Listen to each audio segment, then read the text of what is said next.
당신 의처증 있어? 아프면 병원에 가. 결혼 생활 20년. 저는 그 세월을 통째로 빼앗겼습니다.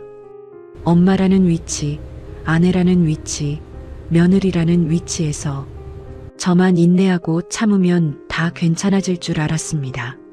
하지만 제 이름을 팔아 저 몰래 돈을 빌리고 급기야 영혼을 갈아 지켜온 집까지 담보로 대출을 받아 다 날려버린 백수 남편에게 돌아온 건 잔인한 배신뿐이었습니다.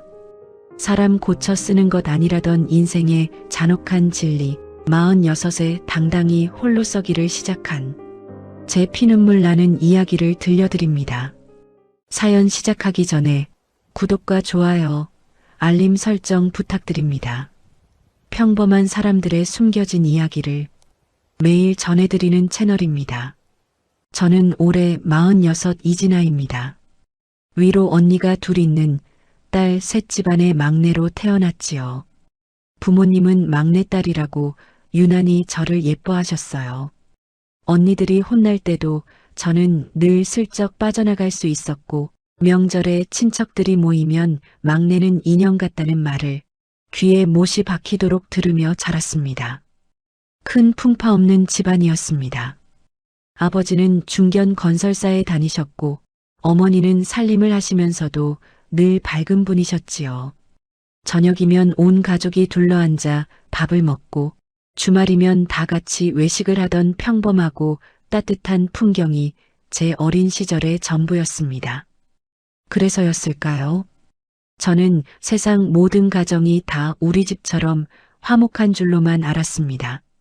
4년제 대학을 졸업하고 남들처럼 평범하게 취업 준비를 거쳐 작은 무역회사에 들어갔습니다.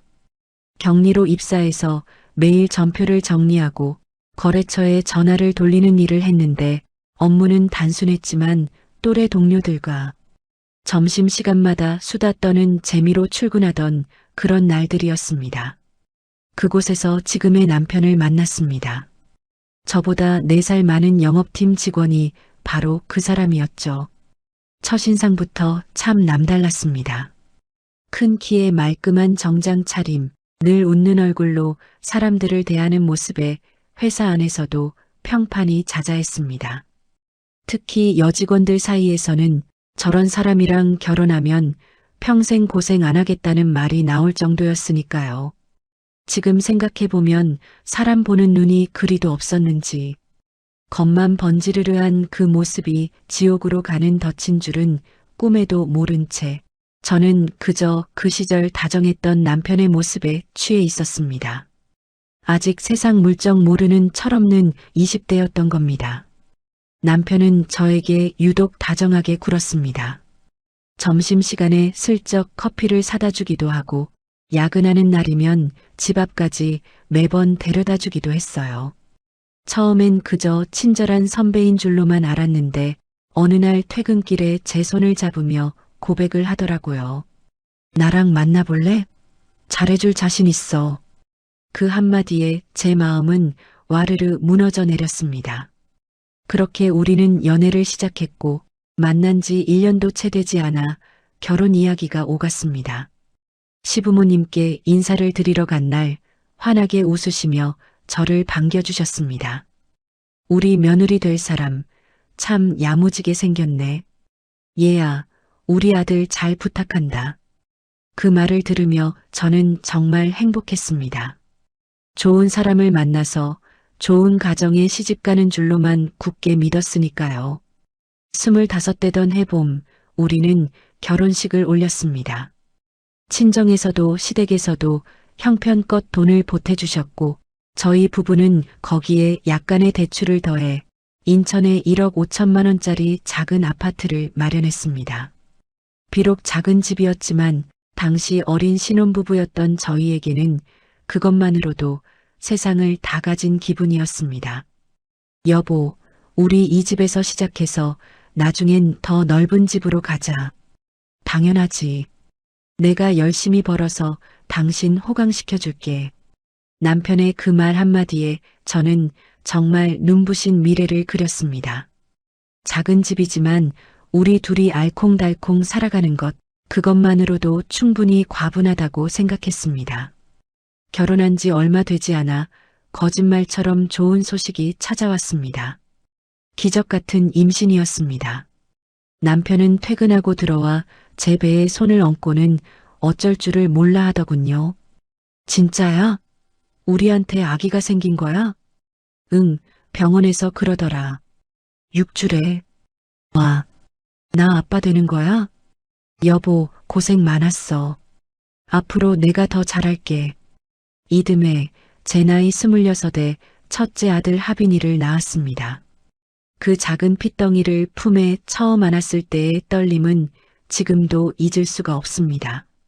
손가락 발가락이 다 있는지 몇 번이고 확인하면서 저는 이 아이를 위해서라면 내 목숨이라도 바쳐 뭐든 할 수 있을 것 같다고 생각했습니다. 아이를 낳고 나서 저는 자연스럽게 회사를 그만두고 전업주부가 되었습니다. 처음엔 커리어를 중단하는 게 아쉽기도 했지만 매일매일 눈부시게 자라나는 아이를 보는 기쁨이 그 아쉬움을 다 채우고도 남았습니다. 남편은 매일 퇴근하면 아이를 안고 거실을 빙글빙글 돌며 노래를 불러주곤 했습니다. 우리 아들, 아빠 왔다. 오늘 엄마 말 잘 들었어? 비록 작은 아파트에 대출까지 껴안고 시작한 살림이었지만 그 안에서 저희 세 식구는 누구보다 따뜻하고 행복했습니다. 저녁마다 남편과 마주 앉아 소박한 밥상을 차려 먹고 주말이면 아기띠를 메고 동네 공원을 산책하던 그 시절. 저는 그때까지만 해도 정말 믿었습니다. 이 평범하고 소박한 행복이 영원히 계속될 거라고 말이죠. 지금 와서 생각해보면 그게 제 인생에서 가장 찬란하게 빛났던 시간이었던 것 같습니다. 그리고 그 따스했던 빛이 서서히 꺼져가는 줄도 모른 채 저는 둘째를 임신했고 그저 더 큰 행복이 우리를 기다리고 있을 거라고만 굳게 믿고 있었습니다. 둘째 수빈이가 태어나고 저희 집은 늘 아이들 웃음소리로 북적였습니다. 2살 터울의 형제는 하루도 조용할 날이 없었어요. 형이 동생을 챙기는 모습을 볼 때면 저는 그 작은 손짓 하나에도 세상을 다 가진 듯 행복했습니다. 남편은 그 무렵까지만 해도 직장 생활을 성실히 해나가는 것처럼 보였습니다. 매일 아침 일찍 출근하고 가끔 늦는 날도 있었지만 그래도 가정에 충실한 가장이었어요. 적어도 저는 그렇게 믿고 있었습니다. 첫째 하빈이가 5살, 둘째 수빈이가 3살 되던 해였습니다. 어느 날 저녁 퇴근한 남편의 표정이 평소와 눈에 띄게 달랐습니다. 밥을 먹는 둥 마는 둥 하더니 슬그머니 수저를 내려놓고 무겁게 입을 열었습니다. 여보, 나 할 말이 있어. 무슨 얘기인데 그렇게 심각해? 나 회사 그만두려고. 아버지랑 같이 사업해보려고. 저는 순간 제 귀를 의심했습니다. 제가 잘못 들은 줄 알았어요. 뭐? 사업이라니 갑자기 그게 무슨 소리야?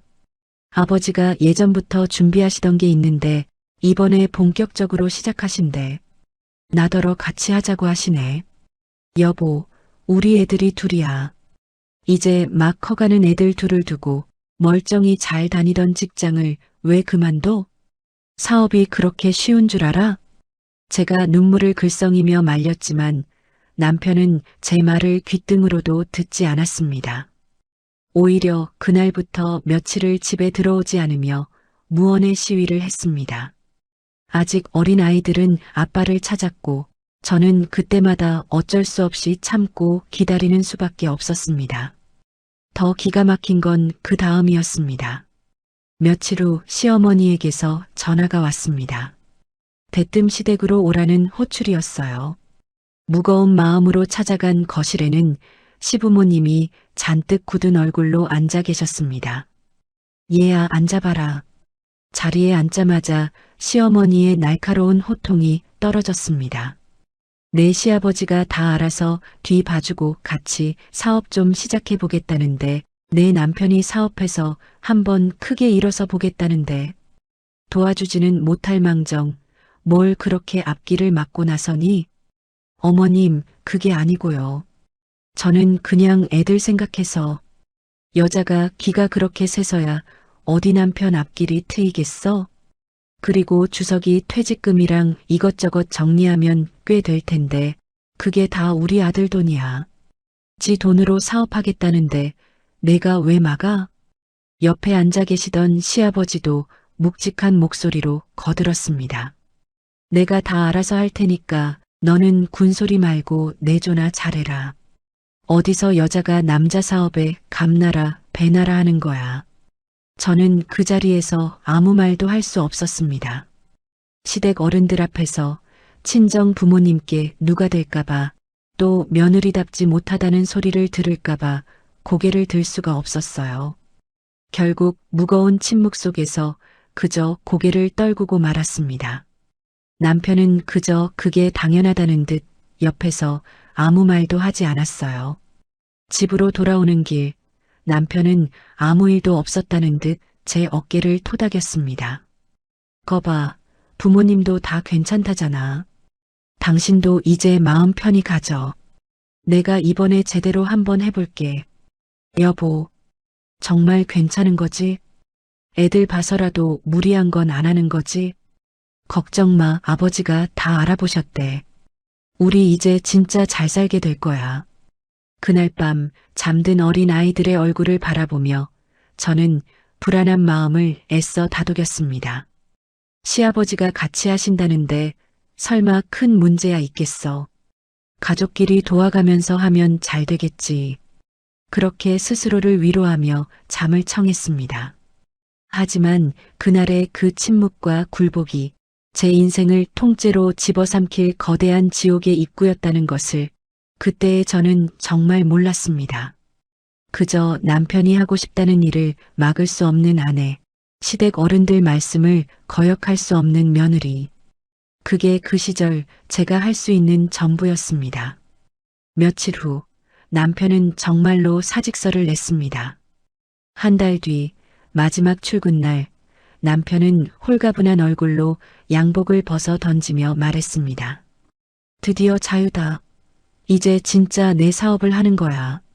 저는 그 홀가분한 표정 뒤에 어떤 폭풍이 몰려오고 있는지 전혀 알지 못한 채 그저 남편의 손을 잡고 웃어주었습니다. 그것이 평범했던 우리 가족의 마지막 웃음이 될 줄도 모른 채 말이죠. 사업을 시작한 지 고작 넉 달이 지났을 무렵이었습니다. 그날도 저는 저녁을 차려놓고 남편을 기다리고 있었어요. 문이 열리고 들어온 남편은 평소와 달리 어딘가 어색한 웃음을 지으며 제 옆에 앉았습니다. 그러고는 슬그머니 제 머리를 쓰다듬더군요. 아, 이 손짓. 나중에야 알게 된 일이지만 남편은 무언가를 요구하기 전에 늘 먼저 이렇게 다정한 척을 했습니다. 그게 남편의 뻔한 패턴이었어요. 여보, 나 사실 요즘 거래처 결제가 좀 묶였어.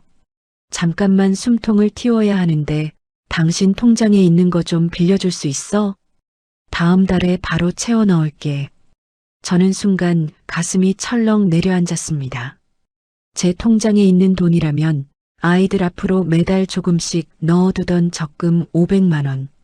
그리고 제가 결혼 후 몇 년에 걸쳐 한 푼, 두 푼, 먹을 거 안 먹고 입을 거 안 입으며 악착같이 모아둔 생활비 비상금 1,500만 원이 전부였습니다. 여보, 그거 아이들 것도 섞여 있고 내가 정말 오래 모아둔 거야. 사업 자금으로 쓰려면 따로 마련해야 하는 거 아니야? 아, 진짜 금방이야. 한 달이면 돼. 내가 안 갚는데? 그거 조금 가지고 대출 받으면 이자가 더 아깝잖아. 사업 초반엔 원래 이런 일이 좀 있어. 당신은 어떻게 남편 말을 그렇게 못 믿어? 남편은 도리어 제가 의심하는 것 자체를 서운해했습니다. 한숨을 푹 내쉬며 당신도 참 사업이 어떤 건지 알잖아. 가족끼리 이러면 안 되지 하고 섭섭한 척까지 해댔습니다. 결국 저는 그 피 같은 2천만 원을 남편 손에 쥐어주었습니다. 은행에서 돈을 찾아 건네던 그 순간 왠지 모르게 손이 덜덜 떨렸습니다. 그냥 불길한 느낌이었을 뿐인데 그 돈이 다시는 내 손으로 돌아오지 않을 것 같다는 예감이 들었습니다. 그리고 그 예감은 단 한치도 틀리지 않았습니다. 약속했던 한 달이 지나고 두 달이 지나도 남편은 돈 얘기를 일절 꺼내지 않았습니다. 제가 조심스럽게 물어보면 곧 들어와 조금만 기다려라는 말만 앵무새처럼 되풀이할 뿐이었죠. 그 사이 아이들 유치원비가 밀렸고 카드값이 연체되었습니다. 당연히 남편은 생활비조차 주지 않았고요. 저는 친정에서 아이들 용돈으로 보태주셨던 돈까지 전부 꺼냈으며 겨우 살림을 이어갔습니다. 그러던 어느 날 오후 큰언니에게서 다급한 전화가 걸려왔습니다. 진아야, 너 혹시 알고 있어? 제부가 우리 집 다녀간 거. 응? 언니네를? 왜? 내 형부한테 따로 연락해서 너한테는 절대 말하지 말라고 신신당부하면서 급전이 필요하다고 1,000만 원을 빌려갔어. 너희 집 무슨 일 있는 거 아니지?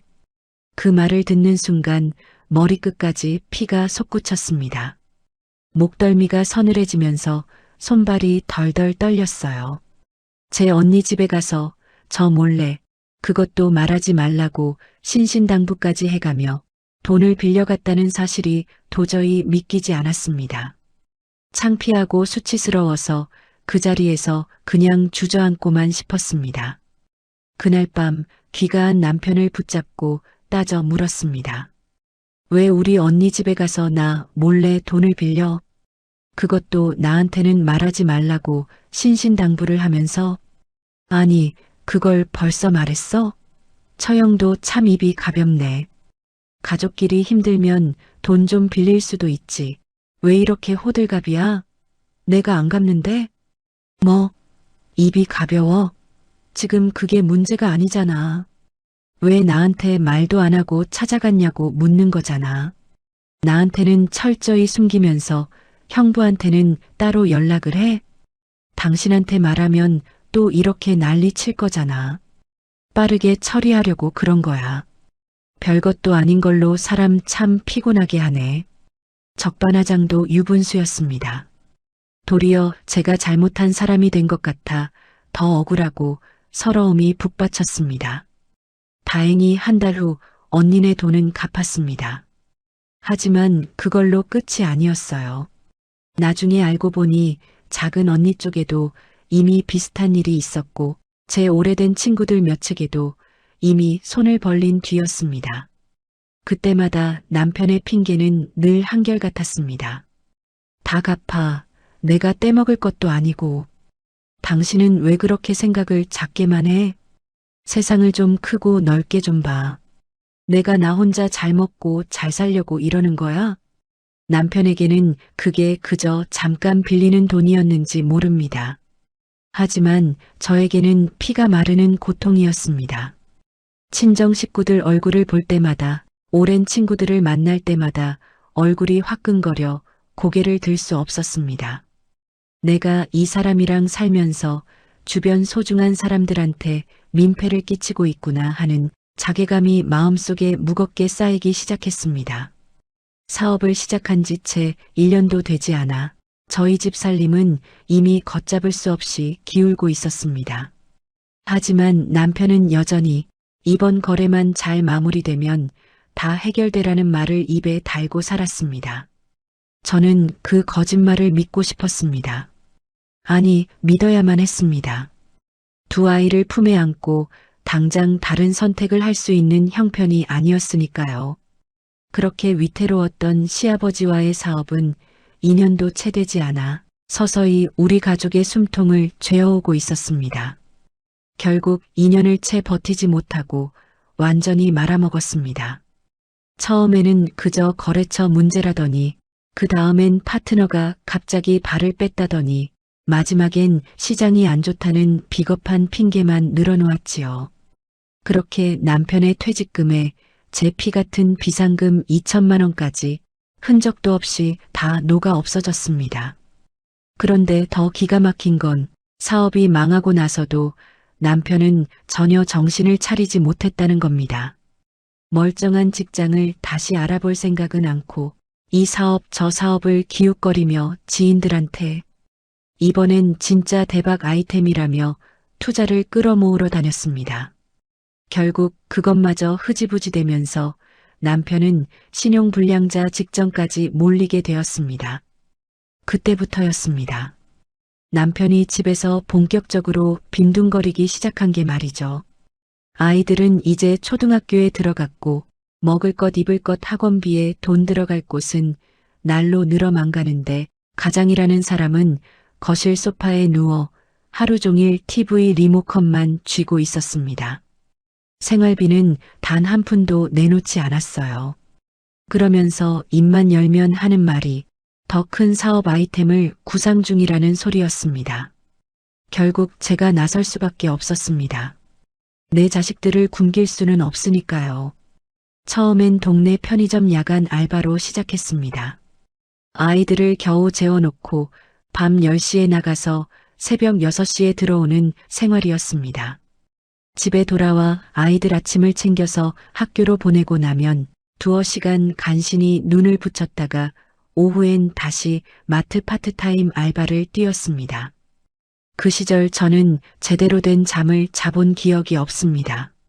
그러던 어느 날 아침 학교 갈 준비를 하던 큰아이가 제게 물었습니다. 엄마, 아빠는 왜 맨날 집에만 있어? 친구 아빠들은 다 회사 간대. 아빠는 지금 새로운 일 준비 중이야. 조금만 기다려주자. 그럼 아빠는 왜 우리랑 안 놀아줘? 바쁘지도 않잖아. 그 순진한 말이 제 가슴에 비수처럼 꽂혔습니다. 아이는 아무것도 모르고 한 말이었겠지만 저는 속으로 시커멓게 무너져 내렸어요. 남편은 방 안에서 그 소리를 들었는지 쾅 하고 방문을 닫고 들어가 버렸습니다. 그게 전부였습니다. 자식의 말에 미안해하는 기색조차 눈 씻고 찾아볼 수 없었습니다. 대체 언제부터 저렇게 변해버린 건지 이제는 정확히 기억도 나지 않습니다. 아이들이 학교에서 운동회를 하던 날을 저는 지금도 잊지 못합니다. 저는 알바 시간을 겨우 쪼개 가까스로 운동장으로 달려갔는데 다른 가족들은 엄마 아빠가 나란히 앉아 아이 이름을 부르며 행복하게 응원하고 있더군요. 저는 홀로 구석에 서서 아이들을 찾았습니다. 우리 아이는 달리기 출발선에 서서 사방을 두리번거리더니 저를 발견하고는 그제야 살짝 웃어 보였습니다. 그 작고 짠한 웃음이 제 가슴을 얼마나 아프게 후벼 파던지요. 집에 돌아와 남편한테 그 얘기를 꺼냈습니다. 여보, 오늘 애들 운동회였는데 당신도 같이 갔으면 좋았을 텐데. 내가 거기 가서 뭘 해? 멍하니 구경이나 하라고? 나 바쁜 사람이야. 아버지가 와서 응원해 주는 게 아이한테 얼마나 큰 힘이 되는지 몰라. 아이고, 다 큰 애들이 그런 거 신경이나 쓰겠어? 당신은 왜 매사에 그렇게 예민하게 굴어? 그 냉정한 말을 듣고 저는 더 이상 아무 말도 하지 않았습니다. 말해봐야 입만 아프고 소용없다는 걸 그 즈음엔 저도 이미 뼈저리게 알고 있었으니까요. 가장 힘들었던 건 어김없이 찾아오는 명절이었습니다. 시댁에 가면 저는 시작부터 부엌에 박혀 전을 부치고 쉴 새 없이 음식을 날랐습니다. 시어머니와 시누이들은 거실에 다 같이 앉아 하하호호 웃으며 과일을 먹고 수다를 떨었어요. 식사 시간에도 저만 쏙 빠진 채 자기들끼리만 아는 이야기를 나누며 은근히 저를 따돌렸습니다. 제가 음식을 다 내려놓고 겨우 자리에 앉으려 하면 시누이가 옳게 국물이 좀 더 있으면 좋겠네 하며 슬쩍 제 자리를 치워버렸습니다. 아무렇지 않은 척 허허 웃었지만 그 비열한 무시들이 쌓이니 칼보다 더 깊이 가슴을 베더라고요. 시누이들이 그렇게 못되게 굴었던 건 다 이유가 있었습니다. 시부모님 재산이 아들이자 장남인 남편 쪽으로 홀랑 넘어갈까봐 며느리인 저를 견제한 거였어요. 저는 그 재산에 손가락 하나 댈 생각조차 없었는데 탐욕의 눈이 먼 그들 눈에는 그게 보이지 않았나 봅니다. 명절이 다 끝나고 겨우 설거지를 마치고 나오면 시어머니는 어김없이 제 등 뒤에 대고 가시 돋친 한마디를 얹었습니다. 얘야, 너는 애들 단속을 집에서 어떻게 하길래 애들이 저렇게 기가 죽어 있니? 내 남편이 밖에서 길을 못 펴고 저러고 도는 것도 다 내 기가 너무 세서 그런 거다. 저는 아이들 앞에서 절대 눈물을 보이고 싶지 않아 허벅지 안쪽을 손톱으로 꼭 눌러 피가 나도록 참아냈습니다. 어린 자식들은 그 숨막히는 분위기를 고스란히 느끼며 명절 내내 눈치를 보았고 그 기죽어 눈치 보는 아이들의 모습을 보는 게 시댁 식구들의 구박보다 몇백 배는 더 가슴 아팠습니다. 그렇게 지옥 같은 몇 년이 흘렀습니다. 가계부를 펼쳐보면 매달 처참한 마이너스였습니다.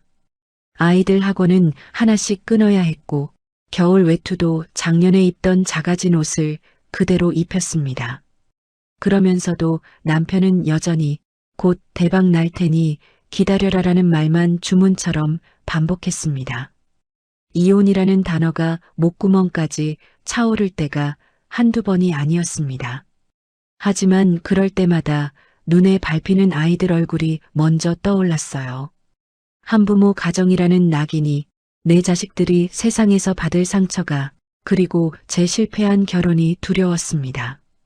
그렇게 저는 미련하게 참고 또 참으며 언젠가는 나아지겠지 하는 신락 같은 희망의 끈을 붙잡고 하루하루를 간신히 버텨내고 있었습니다. 아이들이 중학교에 들어갈 무렵이었습니다. 그날은 남편이 차를 두고 외출한 날이었어요. 차 안이 너무 지저분해 보이기에 잠깐 청소나 해두어야겠다 싶어 차 문을 열었습니다. 발민 매트를 털어내고 뒷좌석에 굴러다니던 과자 봉지를 주워 담다가 마지막으로 앞 좌석 콘솔 박스를 열었습니다. 그 안에 낯선 핸드폰 하나가 덩그러니 놓여 있었습니다. 처음엔 그냥 오래된 공기계인가 싶었습니다. 그런데 그걸 손에 쥐는 순간 왠지 모르게 가슴이 불길하게 두근거리기 시작하더군요. 집으로 들고 들어와 충전기를 꽂고 전원을 켰습니다. 화면이 켜지기가 무섭게 알림음이 연달아 요란하게 울려댔습니다. 비밀번호 잠금조차 걸려있지 않은 폰이었습니다.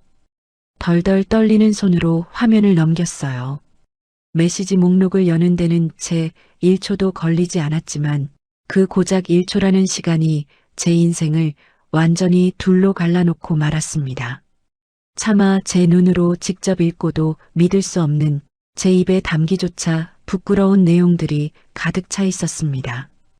이름도 모르는 낯선 여자와 오간 메시지들이 날짜 별로 차곡차곡 쌓여 있더군요.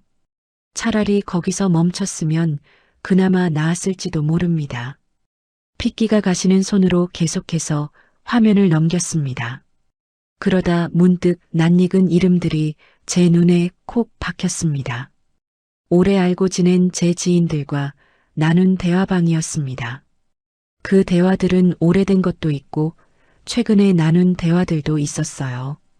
차마 멋지 않는 숨을 몰아쉬며 내용을 열어보니 아내가 급하게 쓸 돈이 좀 생겼는데 잠깐만 빌려줄 수 있냐는 문자들이었습니다.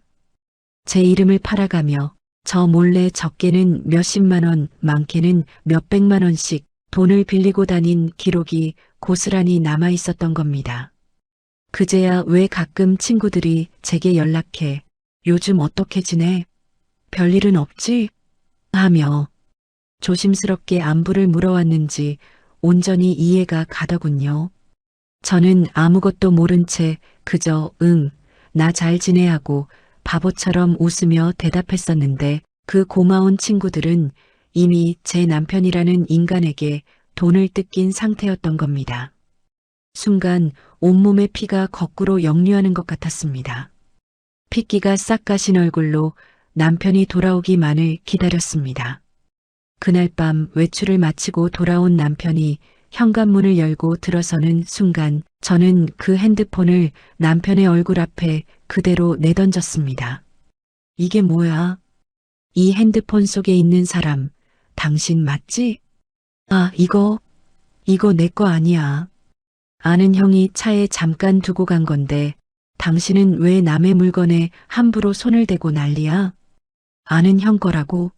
그럼 그 아는 형이 내 친구들한테 일일이 연락해서 내 이름으로 돈을 빌렸다는 거야. 그리고 핸드폰 안에 여자랑 나눈 대화는 뭐야? 지금 무슨 소리를 하는 거야? 당신 의처증 있어? 아프면 병원에 가. 왜 멀쩡한 사람을 그렇게 범죄자 취급하고 의심해? 인간이 어쩌면 저럴 수 있는지 끝까지 눈 하나 깜빡하지 않더군요. 오히려 적반하장으로 저를 미친 사람 취급하며 몰아갔습니다. 그 뻔뻔한 얼굴을 보는데 온몸에 치가 떨렸습니다. 더 따지고 싸우다가는 제가 먼저 쓰러질 것만 같았고 무엇보다 방 안에 있는 아이들이 이 얘기를 듣고 상처받을까봐 두려웠습니다. 저는 그저 거실 바닥에 주저앉아 입을 틀어막고 소리 없이 우는 것밖에는 할 수 있는 게 없었습니다. 다음 날 남편은 제 얼굴을 볼 낯이 없는 건지 아니면 제가 또다시 따져 물을까봐 겁이 난 건지 아침 일찍부터 집을 나가버렸습니다.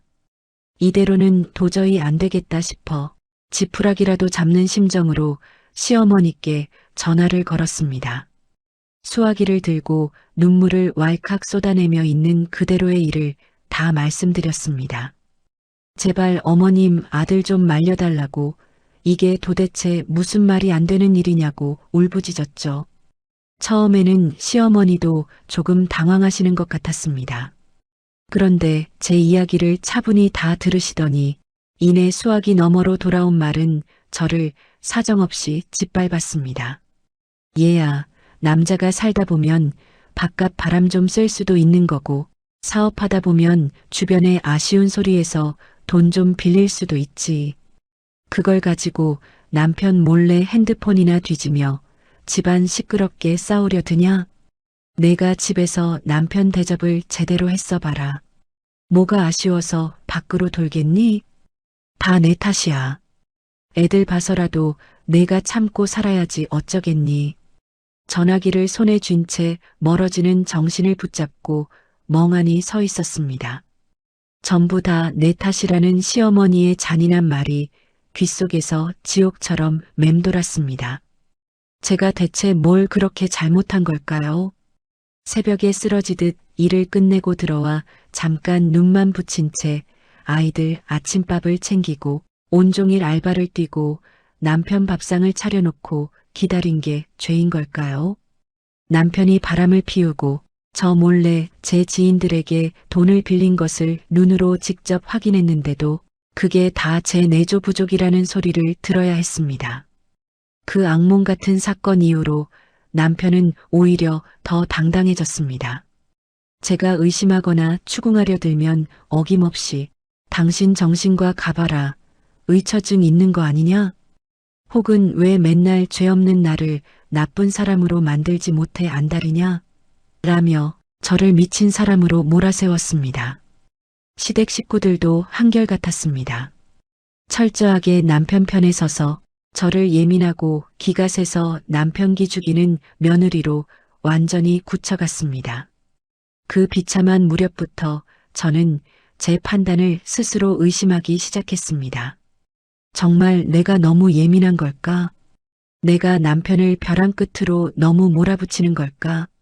지금 돌이켜 생각하면 그게 전형적인 잔인한 가스라이팅이었는데 그때의 저는 그늪 같은 함정 안에 완전히 갇혀버렸던 겁니다. 외딴 섬에 홀로 버려진 것처럼 숨을 쉬어도 쉬는 것 같지 않은 흑백의 날들이었습니다. 그렇게 저는 또 미련하게 참아냈습니다. 아이들이 아직은 너무 어리니까 조금만 더 크면 내가 어떻게든 손을 쓸 수 있을 거라고 그 서글픈 말만 주문처럼 되뇌며 하루하루를 간신히 버텨내고 있었습니다. 아이들이 중학교를 마치고 고등학교에 올라갈 무렵이었습니다. 그 기나긴 세월이 흐르는 사이에도 남편이라는 인간은 변한 게 단 하나도 없었습니다. 여전히 이 사람, 저 사람 만나러 밖으로만 돌며 이번엔 진짜 된다, 대박이다라는 철없는 말만 반복했고 저는 여전히 새벽 식당 알바와 오후 마트 파트타임을 병행하며 새 식구의 생계를 온전히 혼자 힘으로 떠받치고 있었습니다. 그러던 어느 날 아침 여느 때처럼 우편함에서 낯선 봉투 하나를 꺼내 들었습니다. 은행에서 날아온 서류였습니다. 처음에는 그저 흔한 대출 광고 우편물인가 싶어 무심코 봉투를 뜯었다가 저는 그 자리에서 손이 그대로 굳어버렸습니다. 주택담보대출 관련 안내문이었습니다. 남편이 우리가 살고 있는 이 아파트를 담보로 한도 끝까지 대출을 받은 상태였습니다. 순간 숨이 턱 막혀왔습니다. 결혼할 때 친정과 시댁의 도움으로 작은 대출을 끼고 샀던 집이었지만 그동안 제가 피땀 흘려 악착같이 일해가며 겨우 부어온 제 영혼과도 같은 집이었습니다. 저는 정말 아무것도 몰랐어요. 남편이라는 사람이, 한 가정의 가장이라는 사람이 어떻게 아내한테 한마디 상의도 없이 대출을 받을 수 있나요? 떨리는 손으로 남편에게 전화를 걸었습니다. 여보, 이게 다 뭐야? 당신 집 담보로 대출 받은 거야? 그거 당신한테 말하려고 했는데. 이번에 진짜 확실한 투자를 알아냈어. 코인이라는 게 있는데 이번엔 정말 판이 달라. 나 한 번만 믿어봐. 한 번만 믿어봐. 당신이 그 말을 나한테 도대체 몇 번이나 했는지 알아. 그리고 집을 담보로 대출받는 일을 왜 나한테 한마디 말도 없이 해? 당신한테 말하면 또 덮어놓고 지금처럼 반대부터 할 거잖아. 이번엔 진짜라니까? 금방 대박 내서 돈 벌어 갚으면 될 거 아니야. 적반하장으로 소리를 지르며 끄는 휴대폰을 가만히 바라보다 저는 거실 바닥에 그대로 주저앉아 버렸습니다. 앞으로 매달 날아올 대출 이자를 머릿속으로 계산하는데 눈물이 눈앞을 가리며 걷잡을 수 없이 쏟아졌습니다. 제가 몸이 부서져라 뼈 빠지게 번 돈으로 겨우겨우 지켜온 내 집이었습니다. 이제 내 자식들과 누울 그 마지막 보금자리마저 위태로워진 것입니다. 예상은 단 한치도 틀리지 않았습니다. 주식과 코인은 얼마 지나지 않아 처참한 손실로 돌아왔고 대출 이자는 고스란히 남은 채 남편의 손에서 그 큰 돈은 흔적도 없이 사라졌습니다. 매달 이자 고지서가 날아올 때마다 제 가슴은 시커멓게 무너져 내렸습니다. 그해 가을 고등학교 3학년이 된 큰아이 하빈이가 밤늦게 집으로 돌아오던 날이었습니다. 학교 선생님들이 모두 전국 상위권 대학 진학을 장담할 정도로 참 똑똑하고 기특한 아이였습니다. 저는 그 환경에서도 올바르게 자란 아이가 좋은 대학에 가는 것만이 제가 이 지옥 같은 세월을 버텨온 유일한 삶의 의미라고 생각했습니다.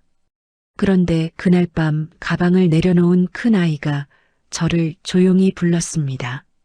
엄마, 나 할 말 있어. 여기 잠깐 앉아봐. 왜 그래? 학교에서 무슨 일 있었어? 엄마, 나 대학 안 가려고. 순간 귀가 먹먹해지며 아무 소리도 들리지 않았습니다. 그게 무슨 소리야, 하빈아. 선생님들도 내 성적이면 다 된다고 하시잖아. 엄마가 어떻게든 돈 마련할 테니까 너는 아무 걱정 말고 그냥 공부만 해. 엄마, 나 대기업 생산직 합격했어. 졸업하면 바로 출근해서 돈 벌 수 있어. 하빈아. 엄마, 제발 그러니까 이제 내 앞에서 울지 마. 나 엄마 힘든 거 다 듣고 보고 알고 자랐어. 아빠 때문에 그리고 할머니, 할아버지 때문에 엄마가 평생 눈물 흘리고 사는 거 내 눈으로 다 봤단 말이야. 나 이제 다른 거 필요 없고 내 손으로 엄마 지켜주고 싶어. 앞으로 돈은 내가 돈 벌 테니까 제발 아빠랑 이혼해. 엄마 인생 살아, 이제. 도대체 이 아이는 언제 이렇게 큰 걸까요? 부모 사랑 한 번 제대로 못 받고 커온 내 아들. 부모로서 해준 것도 없고 상처 속에서 커온 제 아들. 아이의 커다란 눈에 눈물이 핑 돌며 맺혀 있었습니다. 목소리는 차분하고 담담했지만 그 담담함 속에 녀석이 얼마나 오랜 시간 혼자 생각을 치열하게 했을지가 고스란히 느껴져서 저는 그만 와락 울음을 터뜨리고 말았습니다. 그때 방 안에서 조용히 소리를 듣고 있던 둘째 수빈이가 나왔습니다. 형 옆에 나란히 앉더니 조용히 형의 손과 제 손을 마주 잡더군요. 엄마, 우리 이제 아빠 없어도 돼. 우리 진짜 다 컸어. 엄마가 우리 때문에 억지로 참고 사는 거 더 이상 보기 싫어. 그러니까 이혼해, 엄마. 내가 대신 형 목까지 더 열심히 공부할게. 꼭 성공해서 엄마랑 형 세상에서 제일 행복하게 해줄 거야. 두 아들의 단단한 손을 마주 잡고 저는 밤새도록 한참을 목 놓아 울었습니다.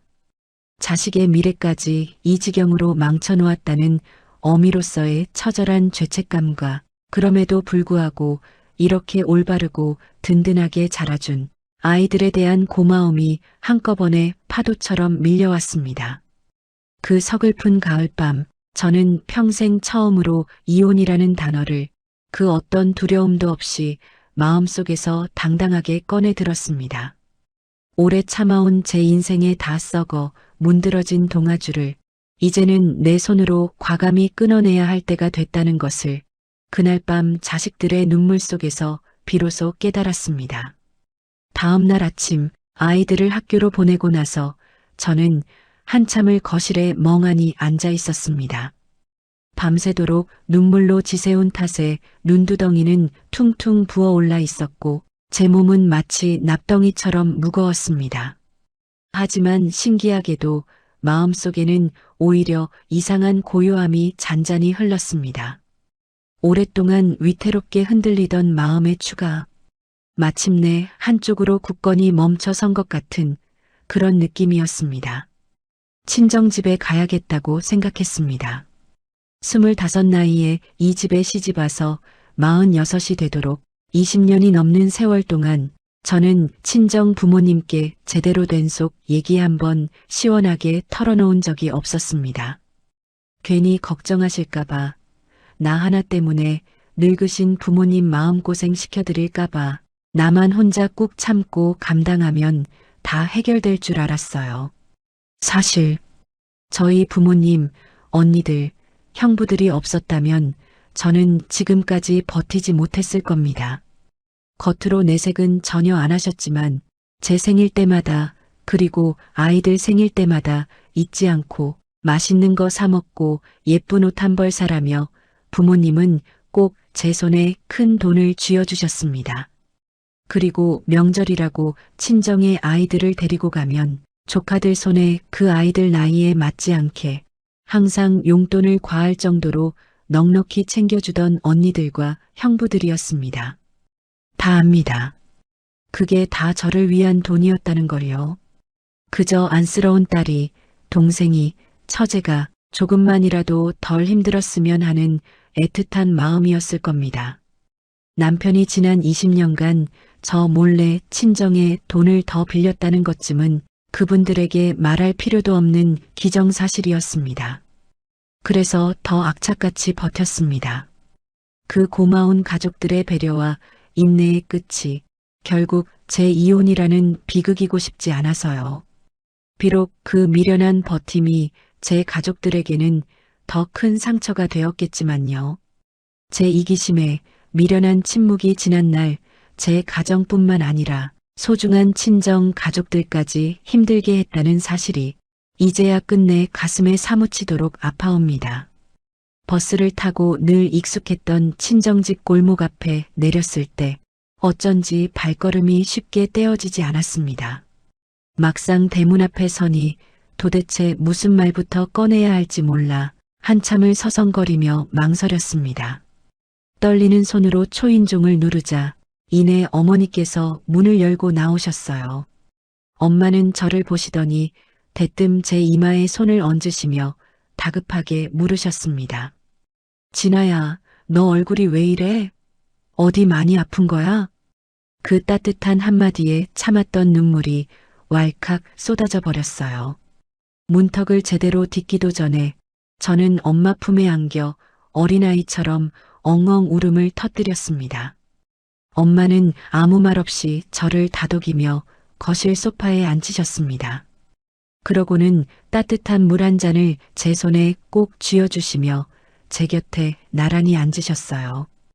은퇴하시고 집에 계시던 아버지도 조용히 제 맞은편에 앉으셨습니다. 갑작스러운 제 모습에 많이 놀라신 것 같았지만 부모님은 제가 먼저 입을 열 때까지 묵묵히 기다려주셨습니다. 무슨 일이야? 응? 진아야, 엄마한테 다 말해봐. 엄마의 그 한마디가 20년 동안 묵혀두었던 제 굳은 입술을 열었습니다.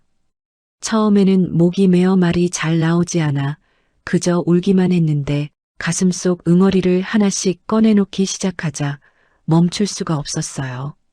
20년간 이어진 남편의 숱한 사업 실패들, 제 이름을 팔아가며 지인들에게 돈을 빌리러 다닌 행각, 핸드폰 속에서 발견된 추잡한 기록, 그리고 시댁 식구들에게 당해온 수모와 잔인한 따돌림, 마지막으로 우리 집을 담보로 한도 끝까지 받아버린 대출까지요. 제 20년치 이야기가 한꺼번에 강물처럼 쏟아져 나왔습니다. 엄마는 제가 이야기를 하는 중간에 단 한 번도 말을 끊지 않으셨어요. 그저 제 거친 손을 두 손으로 꼭 쥔 채 눈물로 들어주셨지요. 이야기가 다 끝날 무렵 묵묵히 듣고 계시던 아버지의 눈가 역시 붉게 젖어 있었습니다. 평생 자식들 앞에서는 눈물 한 방울 보인 적 없을 만큼 단단하셨던 분인데 그날 아버지는 떨리는 손으로 슬그머니 눈물을 훔치셨습니다. 가여운 우리 딸, 왜 진작 말하지 않았어? 우리 귀한 막내딸을 그 몹쓸 집에서 그렇게 시들게 만들었다니. 엄마가 저를 품에 와락 꼭 껴안으셨습니다. 엄마 품에 안기니 그리운 엄마 냄새가 났어요. 아주 어릴 적 아무 걱정 없이 엄마 옆에 누워 잠들던 그 익숙하고 포근한 냄새였습니다. 저는 엄마의 품에 얼굴을 파묻고 정말 어린아이처럼 한참을 서럽게 목 놓아 울었습니다. 걱정하지 마라, 진아야. 이 엄마 아빠가 두 눈 시퍼렇게 뜨고 살아있는 한 우리 딸, 우리 손주들 절대 세상에서 굶기지 않는다. 이제 너의 든든한 후원자가 되어줄 테니 당장 그 집에서 나와. 더 이상 혼자서 외롭게 감당하려 하지 마, 진아야. 아버지는 그날 평생 처음으로 제 남편에 대한 속마음을 담담히 드러내셨습니다. 진작부터 낌새가 이상하다 싶었어. 근데 내가 통 내색을 안 하니까 차마 먼저 말을 못 꺼냈지. 우리 딸 마음이 다 헤집어지고 내가 가족들 살리겠다고 새벽 식당 일에 마트 일까지 하며 힘들게 살아온 걸 부모가 돼서 왜 모르겠니? 그저 내가 버티다 못해 먼저 손 내밀어 주기를 기다렸고 남편이 미워도 자식들 생각해서 참고 사는구나 싶어 틈틈이 힘들 때마다 조금씩 도와주자 마음 먹고 있었다. 내 엄마랑 아빠가 그 세월 동안 너를 보며 얼마나 속으로 마음 아파했는지 아니? 이제 더는 우리 귀한 딸 시달리게 놔두지 않는다. 저녁 무렵이 되자 부모님의 연락을 받은 큰언니와 작은언니 그리고 형부들까지 하나둘 친정집으로 모였어요. 다들 제 거친 손을 꼭 잡아주며 저를 위로하고 격려해 주었습니다. 진아야, 내 뒤엔 우리가 있잖아. 법적인 소송 비용이든 뭐든 우리가 전적으로 다 도울 테니까 너는 다른 거 신경 쓰지 말고 하빈이, 수빈이 생각만 해. 에휴, 그 어린애들 두고 무슨 고생인지. 내가 그 자식 결혼하자마자 우리한테까지 와서 나 몰래 돈 빌릴 때부터 알아봤어. 이제 잘 정리할 것만 생각해. 맞아, 진아야. 사실 내가 진작 헤어졌으면 싶다가도 우리 조카들 생각하면 대놓고 말할 수도 없어서 참 미안했어. 이제부터 너 혼자 외롭게 싸우는 거 아니야. 내 형부들도 언니들도 다 같이 힘 합쳐서 도와줄 테니까 아무 걱정 마. 저는 그날 비로소 처음 알았습니다. 제 뒤에는 세상에서 가장 단단하고 따뜻한 친정이라는 커다란 방패가 지난 20년 내내 묵묵히 버티고 서 있었다는 사실을 말입니다.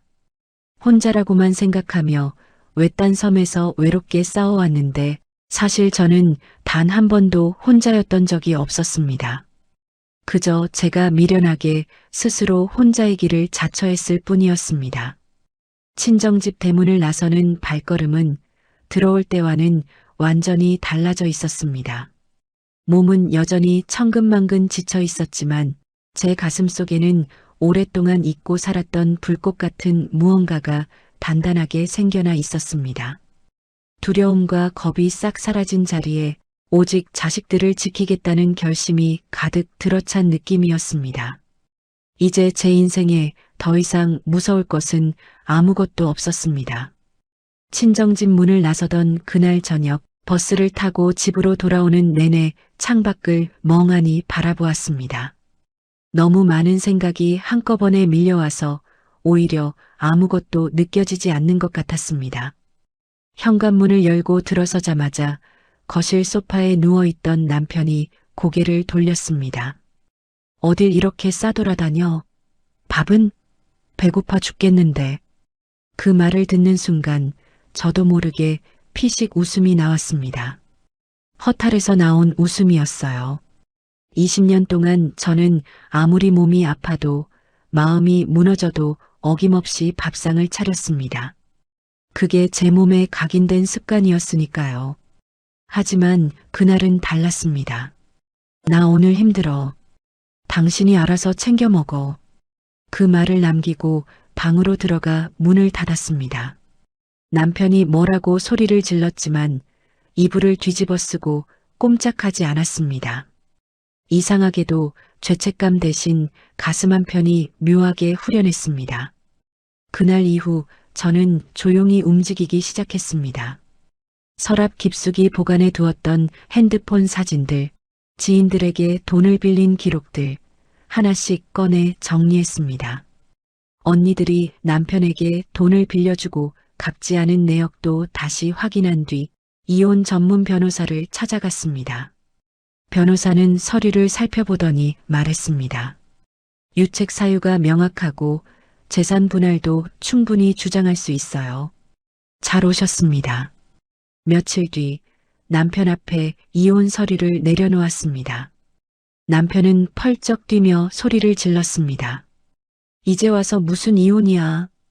애들 다 키워놓고 나이 50다 돼서 무슨 이혼 타령이냐고. 당신 애들 생각은 안 해? 그게 지금 당신 입에서 나올 말이야? 애들이 아프면 같이 병원을 한번 가봤어? 애들이랑 목욕탕 한번 가서 서로 때를 한번 밀어줘 봤어? 그 흔한 가족 여행도 놀이공원 한번 안 가준 사람이 이제 와서 뭐? 당신 하빈이 대학 포기하고 취업했다는 사실 알아? 뭐? 대학을 왜 안 가? 취업? 어디로? 애들 아빠라는 사람이 자식이 취업을 했는지 대학을 왜 포기했는지도 모르면서 뭐? 애들 생각은 안 하냐고? 당신 외도에 나 몰래 집 담보대출에 투자한다고 내 이름 팔고 다닌 거 증거 다 있어. 나 변호사 선임했어. 더 이상 당신 협박 안 통해. 남편의 얼굴이 굳어졌습니다. 예전에 저였다면 움츠러들었겠지만 차갑고 단단하게 남편을 바라보았습니다. 다음 날 아침 일찍 시어머니에게서 불이 나게 전화가 왔습니다. 예, 너 지금 제정신이야? 애들 아버지인 남편을 내쫓겠다고? 너 이제 보니 아주 못됐구나. 어디서 감히 이혼 서류를 내밀어. 어머님 자식 귀한 줄 아시면서 남의 자식 귀한 거 아셔야죠. 20년 동안 아들 저렇게 만드신 데가 이제 어머님이 돌려받으시는 거예요. 여태 생활비 한 번 제대로 준 적 없는 무능하고 아내 귀한 줄 모르고 바깥으로 도는 남편, 제 지인들에게 돈 뜯어내고 자식 미래까지 발목 잡은 어머님 아들. 이제 어머님이 데려가셔서 평생 끼고 사세요. 잠깐 침묵이 흐르더니 시어머니 목소리가 갑자기 누그러졌습니다. 아니 얘야, 진아야. 그동안 살아온 정이 있는데 애들도 있고 이 시어미가 잘못한 게 있으면 미안하다. 제발 이혼만은 다시 한번 생각해봐라. 저는 더 이상 듣지 않고 전화를 끊었습니다. 그 목소리는 더 이상 저를 흔들지 못했습니다. 이혼 절차는 변호사를 통해 진행했습니다. 결혼할 때 1억 5천만 원이었던 아파트는 그 사이 시세가 4억 원으로 올라 있었고 채무의 유책 사유를 명확히 입증해 재산 분할해서 제 권리를 온전히 찾아왔습니다. 도장을 찍던 날 이상하게도 눈물이 나지 않았습니다. 그저 길고 긴 겨울이 드디어 끝났다는 느낌이었습니다. 이혼 후 저는 친정 근처에 작은 빌라 전세를 구했습니다. 둘째한테는 학교에서 조금 멀어지는 게 미안했는데 아들은 엄마 나 괜찮아. 금방 적응해 하며 오히려 저를 다독였습니다. 셋이 새 살림을 시작한 어느 날 저녁 큰아이가 들어오면서 치킨 봉투를 들고 왔습니다. 엄마, 우리 이사 기념으로 치킨 먹자. 작은 거실에 셋이 나란히 앉아 치킨을 먹으며 웃던 그 저녁이 제 기억 속에 오래도록 남아 있습니다. 저는 여전히 밤에는 식당 일을 했습니다. 하지만 이대로 언제까지 살 수는 없다고 생각했습니다. 이 나이에 아무것도 할 수 없다는 말은 듣고 싶지 않았고 누구도 빼앗아 갈 수 없는 오롯이 저만의 자격증을 갖고 싶었습니다. 그래서 요양보호사 시험을 준비하기로 했습니다. 20년 넘게 가족을 돌보며 살아온 저한테 가장 잘 맞는 일일지도 모른다고 생각했어요. 학원에 다니기 시작했습니다. 처음엔 주춤했는데 교실 안에는 경력 단절 여성, 생계를 떠안게 된 분, 자식 다 키우고 새로 시작하려는 비슷한 또래의 분들이 가득했습니다. 저마다 사연은 달랐지만 지쳐 있어도 포기하지 않겠다는 눈빛은 같았습니다. 수업이 끝나고 함께 편의점 앞에서 캔커피를 마시며 나눈 이야기들이 아직도 마음에 남아 있습니다. 언니, 처음엔 이 나이에 무슨 공부냐 싶었는데 지금은 너무 잘 결정한 것 같아요. 그러게요. 우리 이제 우리 인생 사는 거잖아요. 누군가의 아내도 며느리도 아닌 오롯이 나 자신의 인생이라는 그 말이 참 좋았습니다. 밤에는 식당 일을 마치고 돌아와 졸음을 쫓으며 교재를 펼쳤습니다. 책상 앞에 앉을 때마다 이상하게 설레었습니다. 누군가의 눈치나 허락을 구하지 않아도 되는 오로지 저를 위한 공부였으니까요. 가끔 휴무인 날에는 두 아들과 동네 식당에서 외식을 했습니다. 셋이 나란히 앉아 삼겹살 가득 올린 불판 앞에서 웃음이 터져나오는 그 시간이 세상 어떤 것보다 소중했습니다. 어느 날 밥을 먹다가 큰아이가 불쑥 말했습니다. 엄마, 셋이 이렇게 먹는 거 나 진짜 좋아. 그리고 엄마가 더 이상 울지 않아서 행복해. 엄마도 지금이 엄마 인생에서 제일 행복해. 짧은 대화였지만 저는 그 말을 오래 마음에 담아두었습니다. 인생을 살아보니 깨달은 것이 있습니다. 사람은 고쳐 쓰는 게 아니라는 것, 그리고 제가 건강해야 제 주변 사람들도 건강해진다는 것입니다. 엄마라서, 아내라서, 며느리라서 참기만 하면 모든 게 다 괜찮아질 거라고 스스로 속이며 살았지만 그건 거짓말이었습니다. 앞으로 닥쳐올 미래에 내가 어떻게 살아가야 할지, 과연 남은 삶을 내가 혼자서 잘 해낼 수 있을지, 솔직히 아직도 두렵고 모르는 것 투성이입니다. 하지만 전혀 상관없습니다. 처음부터 모든 해답을 다 알고 시작하는 완벽한 인생이 세상 어디에 있겠습니까? 저는 지금 늦게 핀 꽃이 되어가는 중입니다. 화려하지 않아도 괜찮습니다. 향기는 늦게 피어난 꽃이 더 짙다고 하니까요. 저와 같은 아픔 속에서 오늘도 이를 악물고 버텨내고 계실 모든 분께 제 이야기가 작은 용기 하나가 되었으면 합니다. 당신의 인생은 이제 시작입니다. 제 목소리에 끝까지 귀 기울여 주셔서 감사합니다. 전해드린 이야기가 마음 한구석에 작은 울림이 되었기를 바랍니다. 여러분의 일상이 늘 온전히 평온하시길 바라며 청춘은 안단테 채널을 함께 해주셔서 진심으로 고맙습니다.